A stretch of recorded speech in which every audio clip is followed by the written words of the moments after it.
Dear students, कक्षा 12 वाले ध्यान से सुने। हम लोगों ने इससे पहले जो है कैकेयी अन्ताप के 3 पद्यांश पढ़े थे। आज मैं चौथा पद्यांश आपको पढ़ाऊंगा और समझाऊंगा, बताऊंगा भी।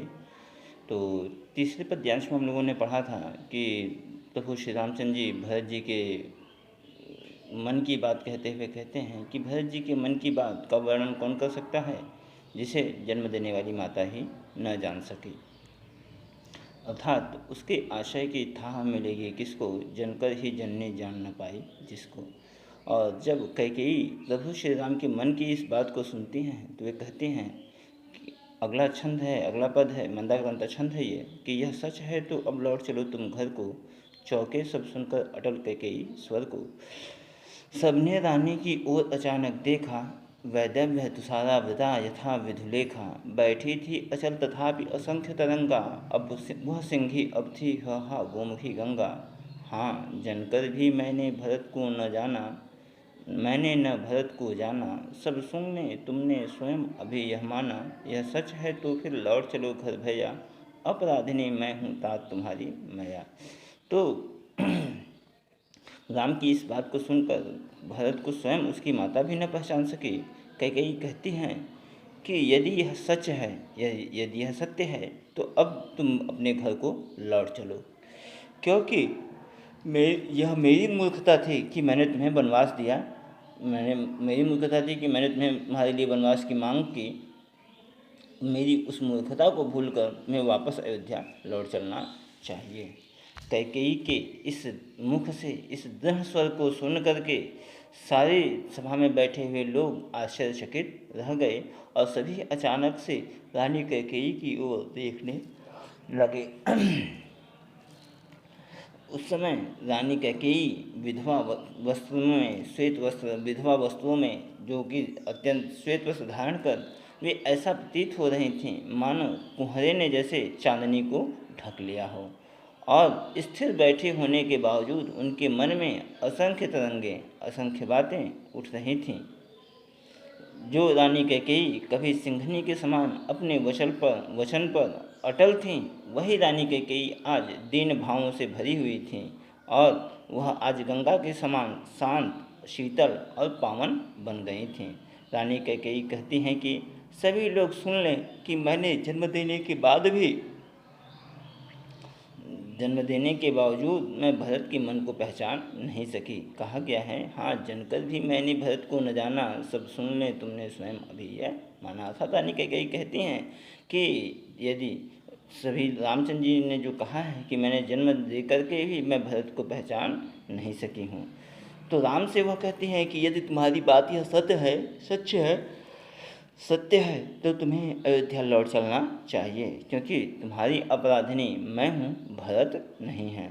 और तुम्हें वन भेजने का अपराध मैंने किया है, भरत ने नहीं किया है। और इस अपराध के लिए तुम मुझे जो भी दंड देना चाहते हो दो, मैं उसे स्वीकार कर लूँगी।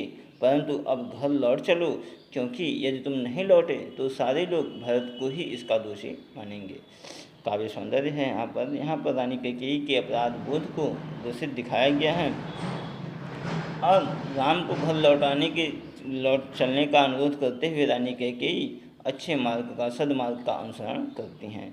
यहाँ पर शांत और करुण रस का सुंदर उपयोग किया गया है। भाषा खड़ी बोली, शैली प्रबंधात्मक, छंद मंदाक्रांता, अलंकार, उत्प्रेक्षा, उपमा और रूपक का उपयोग किया गया है। अगला पद्यांश है, दुर्बलता का ही चिन्ह विशेष शपथ है, पर अबला जन के लिए कौन सा पथ है। यदि मैं उकसाई गई भरत से हूँ तो पद समान ही स्वयं पुत्र भी कहूँ। कैकेयी पश्चाताप करते हुए कहती हैं कि वैसे तो दुर्बल शपथ खाना, सौगंध खाना ही दुर्बलता का प्रतीक होता है, किंतु मैं अबला हूँ और अबलाओं के लिए शपथ के अतिरिक्त अपनी सत्यता सिद्ध करने का दूसरा कौन सा मार्ग है। वह राम को संबोधित करते हुए कहते हैं कि हे राम, तुम्हें वनवास देने के लिए भरत ने मुझे नहीं उकसाया था, और यदि यह सच नहीं है तो जैसे मैंने अपने पति को खो दिया उसी के समान मैं अपने पुत्र को भी खो बैठूं। और मैं यह कह रही हूँ, मुझे यह कहने से कोई नहीं रोके। मैं जो कह रही हूँ ठहरो मत रोको, कहो मुझे, कहो सो सुन लूँ।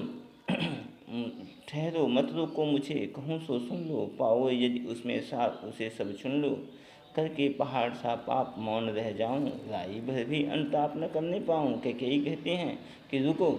जो लोग जो है सभा में बैठे लोग जो कैकेयी को रोक रहे थे, कैकेयी उनको संबोधित करते हुए कहती हैं कि ठहरो, जो मैं कह रही हूँ उसे मुझे मुझे मत रोको, उसे मुझे कहने दो।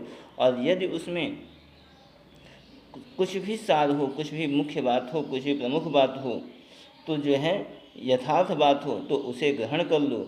मुझसे यह सहा नहीं जा सकेगा कि इतना बड़ा पाप करने के बाद भी मैं चुप रहूं और अब तनिक भी थोड़ा भी पश्चाताप न करने प्रकट न करूं और मौन रह जाऊं, चुपचाप उसे सुनती रहूं। थी स नक्षत्र शशि निशा ओस टपकाती, रोती थी नीरव सभा हृदय थपकाती। सब में रानी उल्का सी रानी दिशा दीप्त करती थी, सब में भय विस्मय और खेद भरती थी। रानी कैकेयी के यह सब कहने के दौरान वहाँ प्रकृति भी अत्यंत सुंदरता थी, जैसे मानो तारों से भरी चांदनी रात भी ओस के रूप में अश्रु जल आँखों से आंसुओं की वर्षा कर रही हो और नीचे मौन सभा हृदय को थपाते हुए रुदन कर रही थी। आशय यह है कि कैकेयी के हृदय परिवर्तन और कैकेयी के पश्चाताप को देखकर सभा में उपस्थित सभी लोगों की संवेदना कैकेयी के साथ हो गई थी। मानो सभासदों सहित, सभा में बैठे लोगों सहित प्रकृति ने भी कैकेयी के अपराध के लिए उन्हें क्षमादान दे दिया हो। रानी कैकेयी, जिसने अपनी अनचित मांग से पूरे अयोध्या और वहाँ के निवासियों का जीवन अस्त व्यस्त कर दिया था, आज पश्चाताप की अग्नि में जलकर चारों ओर सद्भावना की किरणें बिखेर रही थीं।